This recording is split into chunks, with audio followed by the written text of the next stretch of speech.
EH Bildurentzat bi ganberako zuzendaritza sistema proposatu dute, mahai politiko eta idazkaritza. Alderdiak 3. kongresua burutuko du, borobilduko du, bukatuko du, otsailaren 6 eta 8 bitartean, eta Arnaldo Otegi proposatu dute, EH Bilduren idazkari orokorra izan adin. Arnaldo Otegi, egunon? Egunon. Bueno, jakin nahi dugu hasteko zure hautagaitzaz, zeintzuk dira EH Bilduren idazkari orokorra izateko motivazioak eta erronkak? Bueno, nik uste dut lehenik eta behin balantze bat egin dugula, azken hamarkada honetakoa.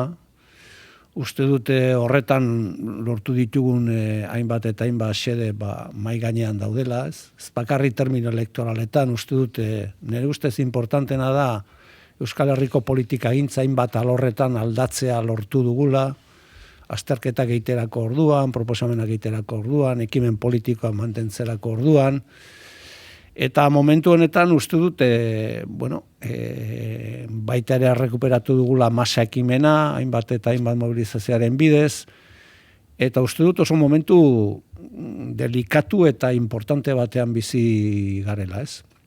Arrazoi ezberdinengatik. Alde batetik aro erronka izugarriak ditugulako, eta ez dugulako aztu behar gau azken finean nazio txiki badela, zatitua, ukatua, ez onartua, eta erronka guzti horiei aurre egin behar diogula burujabetzarik gabe, eta gero uste dut nazio proiektuaren ikuspegitik behar dugula berriro ere 3. eraldaketa herritar potente bat, eta zentzu horretan pentsatu dugu nolabait ere belaunaldi berri batek jada ia egunetik egunean okupatzen dula zuzendaritza, eta guri dagokigula tramo hau egitea, eta nire ustez badago horretan xede importante bat lortu beharrekoa 4 urte hauetan, ero datozen urteetan, eta da alor nazionalean estatus nazional politiko berri bat lortzea Euskal Herriarentzat. Posible baldin bada Euskal Herri osoan, Lapurdi, Baxena, Farata, Xiberuan ere halako eztabaida batean daudelako, eta bederen baita Hego Euskal Herrian ere bai Nafarroan eta bai Eaen. Eta uste dut erronka guzti horiek mahai gainean jarrita erabaki dugula urratsa handi bat egitea kongresu honetan, eta uste dute lehen indar politikoa garen hortatik botoetan bederen 7 lurraldeak kontuan hartuta, badaukagula ardura berezi bat euskal politikagintzan berriz ere haize berriak hartzeko. Hor, proposamenaren arabera, idazkaritzak pisu handiagoa izango du, eta mahai politikoa 2 hilabetero bilduko da. Zer sustatu nahi da, bi ganberako zuzendaritza honekin? Bueno, nik uste dut politikagintzan nire esperientziatik ikusita. Beti ere saiatzen garela, nolabait ere erronkak erdi nolabaiteko helburu bilakatzen, ero luzerako helburu bilakatzen, azterketak erdi epekoak ero luzerako epekoak izatea, eta gero badago egunerokotasuna. Eta egunerokotasunak askotan behartzen zaitu erabaki asko hartzera, erabakiak alik eta asterren eta azkarren hartzera, eta bar. Eta uste dut, azierto bat dela biak ala biak horrela planteatzea, uste dut main politikoak pausa gehiagorekin eta patxara gehiagorekin aztertu behar dituela gauzak, ez zain egunerokotasunean, baizik eta bai termino igual estrategikoagoetan, eta gero iraunkorrak egin beharko diona da, ez uko egin eztabaida hoiei, baina bai egunerokotasunare eta egunerokotasunak jartzen dituen diktadura ezberdinei, aurre egiten alik eta termino eraginkorrenetan, ez. Hor, zehazki, aldaketa ere bada, koordinaziotik idazkaritzara igoratzea proposatu da. Honek aldaketaren bat suposatzen du edo soilik termino aldaketa da? Nik uste dut horren inguruan badagola erreflexio bat, ez? Eta da, nola banatu egiten ditugun ardurak eta azkenean nola gera eraginkorragoak, ez? Bueno, orain arte zuzendaritza orokor bat zegoen, momentu honetan pentsatu zuzendaritza orokor horrek egiten zuen lan eskerga izugarria 4-5 artean banatu dugu, ez? Eta hori nire ustez, ongi hitz egiten du orain arte egindako lanaz, baina baita ere etorkizunari begira usteotera eraginkorrago batean erantzuten diola, ez? Baina nik esango nuke politikagintza aldatzearekin batera, baita ere badaukagula fase politiko berri bati erantzun beharra, ez?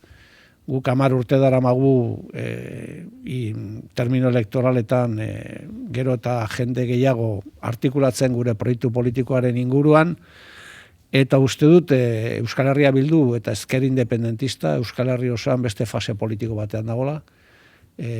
Nonbait gauzak aldatu egingo dira, nik espero dut estatus politiko berri bat eukitzea Euskal Herrian, espero dut hortatik ere besturraz batzuk etortzea, eratortzea, eta zentzu horretan uste dut horretarako prestatzen ari garela. Ez? Hau da, Euskal Herria Bildu, Euskal Herrian, kasu honetan, EH Bairekin batera, Euskal Herrian dauden ezkerreko eta independentistak, ezkerreko eta soberanista guztien etxe aman komun bat eraikitzearekin batera, politikagintza aldatzera dator, baita ere Euskal Herrian eszenatoki eta egoera aldatzera dator, alor sozial eta nazionalean, eta baita ere gobernantza eredua aldatzera dator. Eta zentzu horretan uste dut lehenik eta behin etxetik hasi behar dela hori egiten.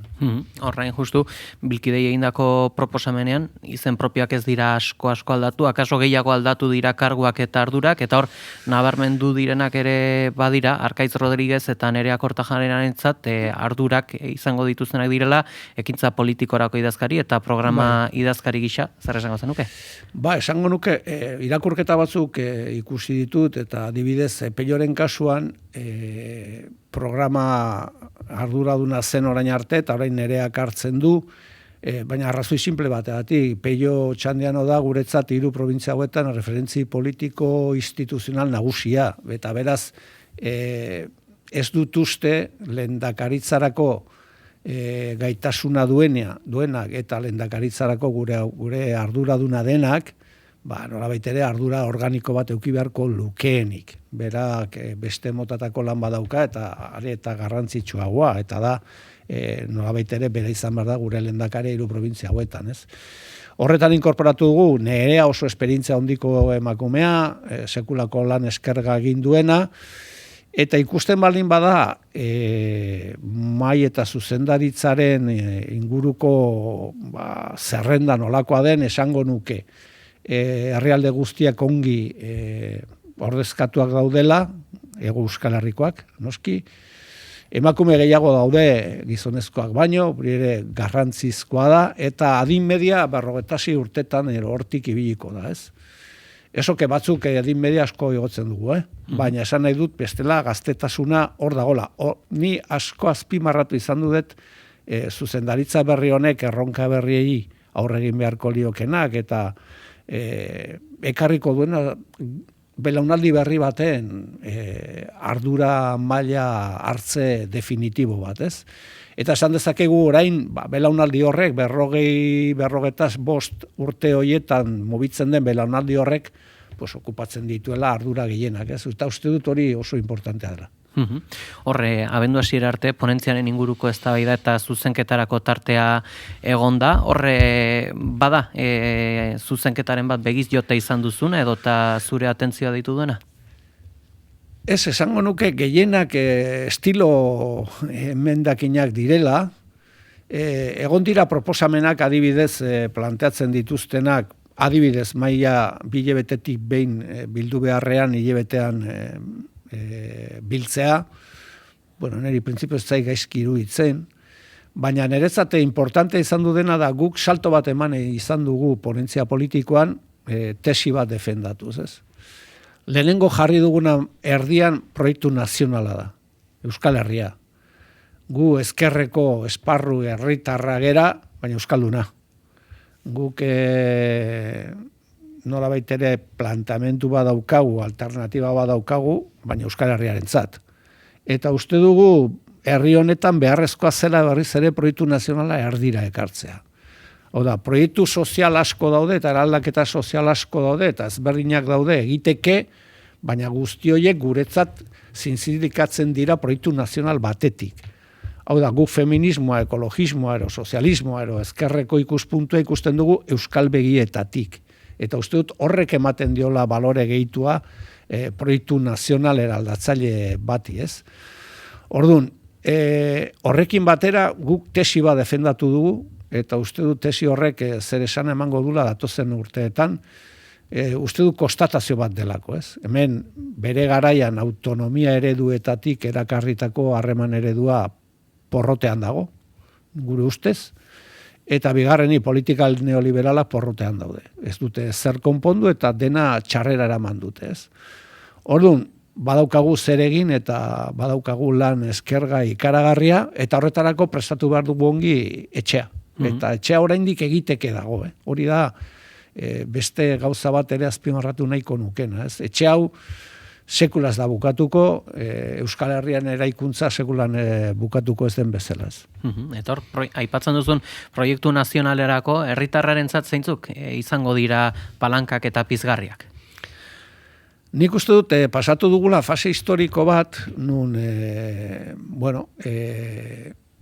esker eskuin nolabaiteko eje horrek hartu du protagonismo berezi bat, guk ez dugu konpartitzen reflexio hori esaten duna ezkerra eta eskubia desagertu egin direnik, ez? Eta, batzutan esaten dugu, eta niri reflexio bezala asko gustatzen zait, ez? Eskubiak pentsatzen du giza eskubidekin eta jendeak dituen beharrekin negozio egin daitekela, eta gainera negozio egiten duten ezera pribatuetan zerbitzu asko zero beagoa dela, eta bagaude ezkerrekoa garena, pentsatzen duguna, jendeak dituen interes eta eskubidekin ezin dela negoziorik egin. Ez hezkuntzan, ez osasungintzan, ez beste toki batean. Ez? Orduan, esan nahiko nukena da, gure proiektu nazionala zer dakarkio gure herriari? Alde batetik beste eredu sozial aurrerakoiago bat, nun printzipioz jendearen interes eta beharrak asetuko lituzken, bigarren gauza bat, gureta funtseskoa, eta da momentu historiko honetan nun autoritarismoa eta fascismoa, neofascismoa gainezka datorren honetan, Euskal Herriak momentu honetan badu txarto bat horren aurka, eta hemen inor gutxi pentsatu dezake Euskal Herria Parlamentu Nazional bat eukiko balu momentu historiko honetan, fascismoak presentzia hundirik eukiko lukenik. Eta beraz, baditugu bi estadu aldiz herria bukatzen dutena, nun fascistek posible dute heltzea gobernuetara, horrek esan nahi duen guztiarekin.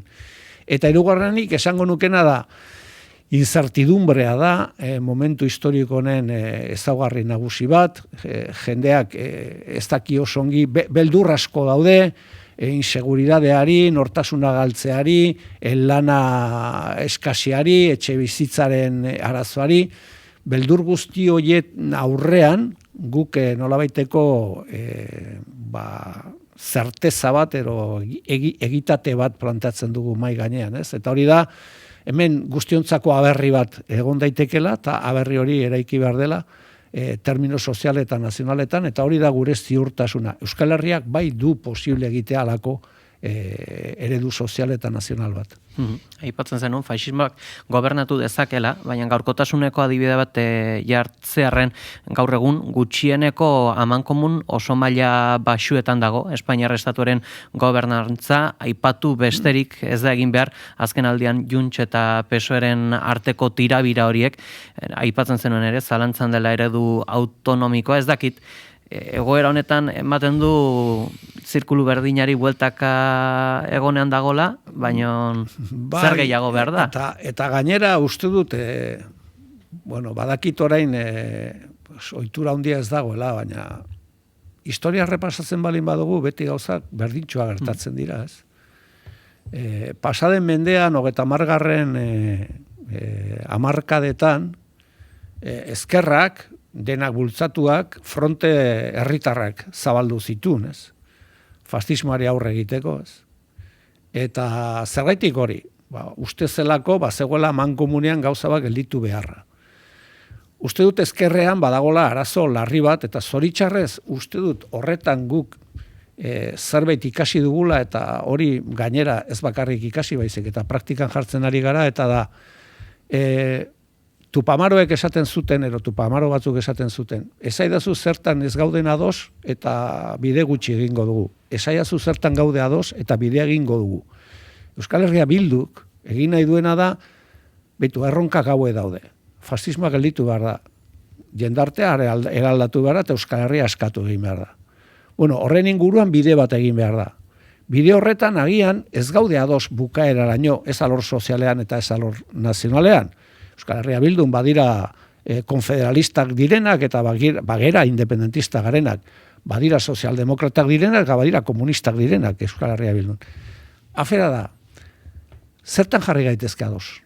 Eta ez bakarrik Euskal Herria Bildun. Esaten duguna da, Euskal Herrian nazio ikuspegi batetik, sozial ikuspegi, zertan jarri gaitezke ados?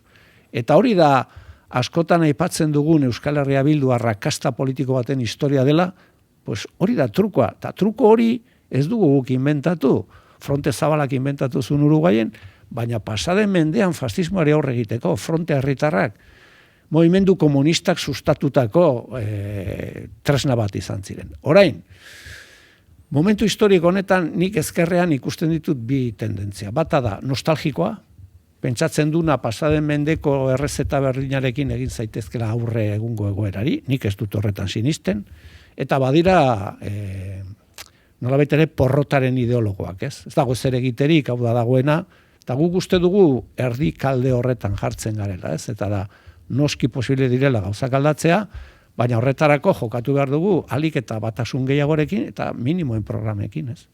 Hor, aliantzi dagokienez ere, bere garaian aipatutako termino bitxi bat ere izan zen, zenbatera zegoen aurrekontu kiloa Euskal Autonomia Erkidegoan, Nafarroarekin alderatuta, aurra azkenean ezen akordiorik egon, negoziaketak egon ziren, hor ere galdetzeko, galdera ere bada, ea zer dela eta lortzen diren akordioak Nafarroan, Iruñeko udaleko zentsura mozioa barne eta ez Euskal Autonomi Erkidegoan.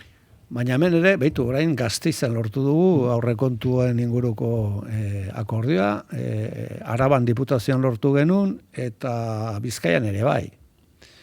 Guri etzitzaigun oso azertatu iruditu konzeptu hori, kiloarena, ez? Porque horrek merkadilloa ematen du, adierazten duela, ez?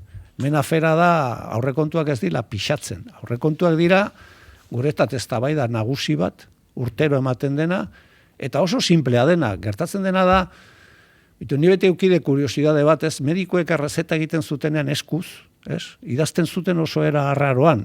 Sekula ez dute azalpenik jaso horretarako, ematen zuen, zutela nahi jakin zer esan nahi zuen. Aurrekontuekin gauza bera gertatzen da. Hau da, alanbikatu egiten da eztabaida, hori oso erretza da. Zenbat diru jasoko dugu eta zertan gastatuko dugu. Hori dira aurrekontuak. Orduan hor, eskubia eta ezkarra dago. Eta guk lehenengo momentutik gauza bat egin genuen. Eta izan du zen, zergetik ez ditugu batzen rekurso finantziero guztiak, 3 probintzietakoak gehi gobernuarenak, Nafarroak ja lotuta zeuzkan aurrekontuak, baina esaten genuen ariketa nazionala egingo dugu. Guazen ikustera zenbat diru duen Hego Euskal Herriak. Eta diru hori ikusita, non gastatu behar den eta non inbertitu behar den. Hori zen guk planteatutako ariketa. Bueno, segituan esan ziguten hori etzela posible, zeatik aldundi bakoitzak erabaki barzun hori, guretzat hori akats bada. Zerik, zezentzu dauka, adibidez, zerbitzu publiko oinarrizko batzuengatik Bizkaian ero Gipuzkoan ordaintzea ezberdin. Horrek guretzat ez daka zentzu handirik, ez? Baina, bueno, hori esan ziguten. Guzen nahi izan genuen horrekin. Lehenik eta behin, ikuspegi nazionala txertatu. Bigarrenik, agendan benetazko 3-4 gai mai gainean jarri. Eta izan zaintza, etxe bizitza, transizioko ekosoziala, horiek ziren gaiak. Eta horren inguruan adostasunak lortu. Bueno, Gipuzkoan zoritxarrez PP-rekin egin zuten akordioa, gure lehenengo momentutik esan genuen, oso zaila dela pentsatzea posible dela aurrekontu bat, ona izatea PP-rentzat eta Euskal Herria Bildurentzat, ezke ezinezkoa da. Baina Bizkaian eta Araban lortu genuen, eta orain lotu dugu baita ere aurrekontu bat itauntzea Gasteizko parlamentuarekin, ez? Eta gero, Nafarroa eta EAE ezberdintzen denean, bueno, kontuan hartu indar harremana zelakoa den. Osea, Nafarroko parlamentuan alternatiba UPN-PP dira. UPN-PP Vox, bai? Orduan, horrek markatzen du koiuntura bat, markatzen du eszenatoki bat. Bigarrenik, guk 50-tik 9 gera. Eske 3 probintzietan parlamentuan 27 gera. PNV bezalakoak. Osea, berdintasunean gaude. Beste indar harreman badago. Gasteizko parlamentuan abertzaletasuna eguneko 80 egiten du, 70 egiten du. Ezkerra gehiengoak egiten du. Gipuzkoan guk irabazi genituen hauteskundeak. Araban ere bai. Orduan, aldatzen dena ez da presupuestoaren kiloa, ez, aldatzen dena da ezker independentistaren pisu politikoa. Eta horren arabera negoziatu behar da. Horre baitare, aipatzen zenun oinarri zabala izatearen elementua Uruguaiko Frente Ampliori begira, jakine dugu zer esango zenioken egun EH Bildutik kanpo sentitzen denari, baina zuk oinarriaren parte aurre ikusi duzunari eta baitare EH Bildu barnean egonda oinarriaren zabalpena akaso kezkaz ikusten duenari?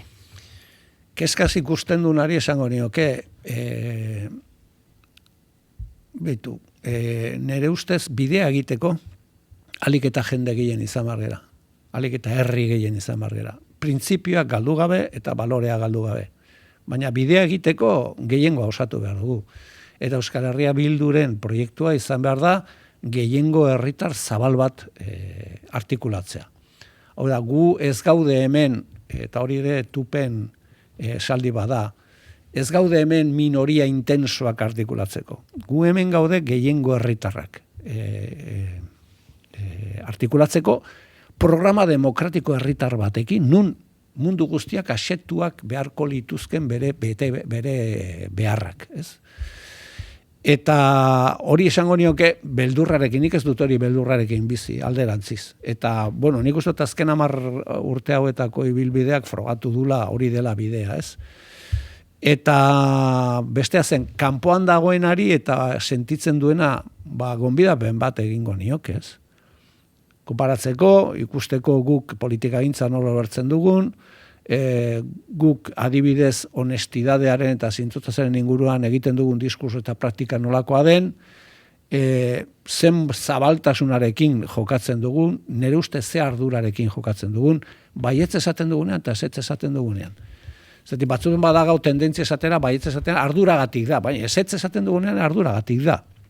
Oda, beti da arduratik egiten den zerbait, ez? Eta nik onbidaben bat egingo nioke. Hau da, bizitza hontan badira, denak izan ditezke zilegiak, ez? Baina nola biteko bi hiru aktitude vital niretzat funtseskoa direna. Bata da konpromisoa daukaten aktitude vitalak. Eta da, zu mundu bajaso duzu, mundu hobeagoa usteko borondatea daukazu. Kasu honetan Euskal Herri burujabe bat eta ezkerrekoa, o sozialista, o deitu nahi duzun bezala.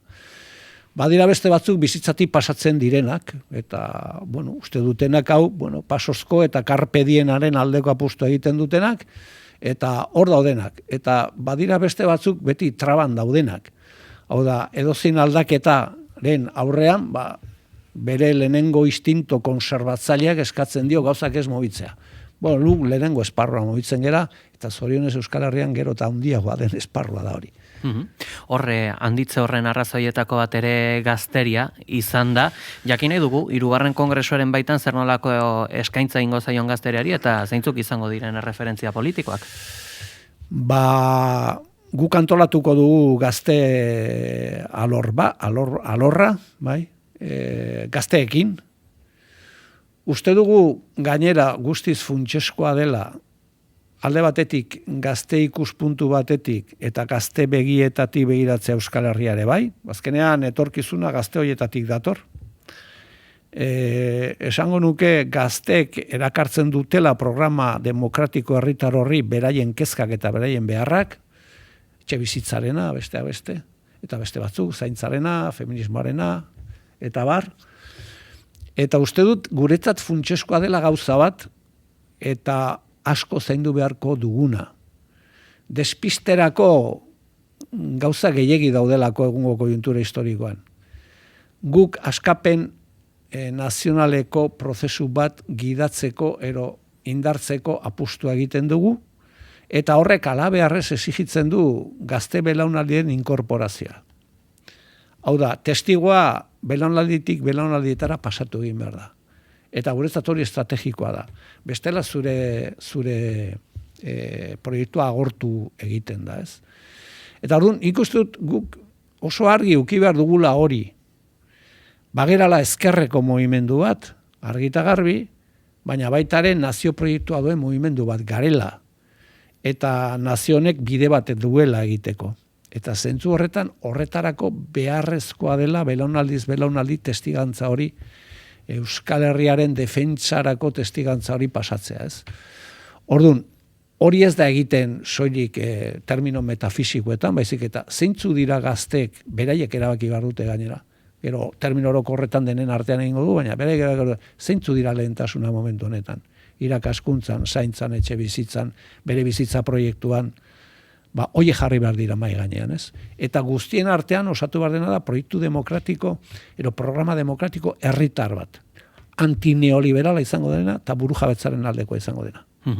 Bukatzeko, elkarrizketa zutaz galdezka hasi dugu, baina bukatu parean den Eusko Alderdi Jeltzaleko balizko hautagaiaz.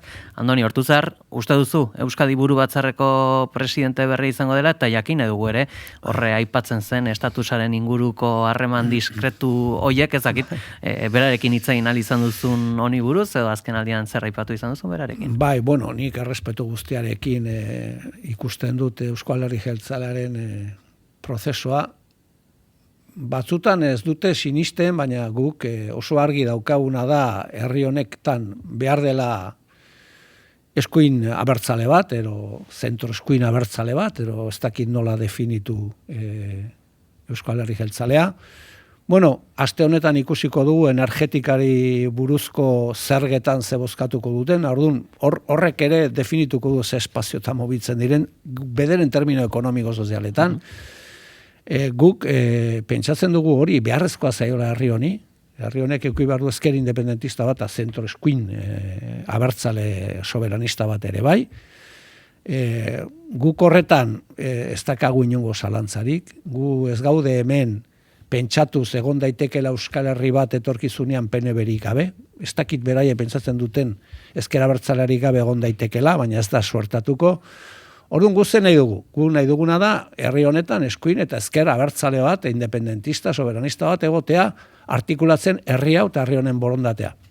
Beraz, sorte ona opa diet, beti ere gauza bat argi edukita, eta da, gu nahi dugu alako PNV bat egotea, beti ere baita ere zilegitasun guztiarekin esaten duguna da, gu nahi dugula ezker abertzale, ezker independentista bat, beraiek baino indartsuagoa. Baina hori leia demokratikoan sartzen da, leia politikoan. Eta horrekin batera zer nahi dugu? Esparru abertzaleak suma zeroan ez egotea. Hau da, abertzaleen arteko akordioak egitea. Akordioak sakralizatu gabe eta desakordiak dramatizatu gabe.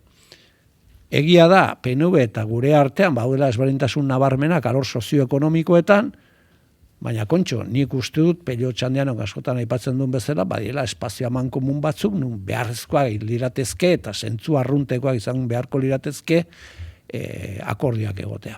Eta uste dut, eta honekin bukatzen dut, kongresu honetan ere gure ADN politikoa doan idei hori askapen nazionalekoa eta geiketa bertzalearena eta herri bezala jokatzearena eta akordio estrategikoa burutzearena ere impronta utziko dula kongresu honetan. Xetasun guzti hauekin gelditzen era, Arnaldo Otegi, EH Bilduko koordinatzailea, eskerrik asko, gurean izateagatik. Zuei, esker.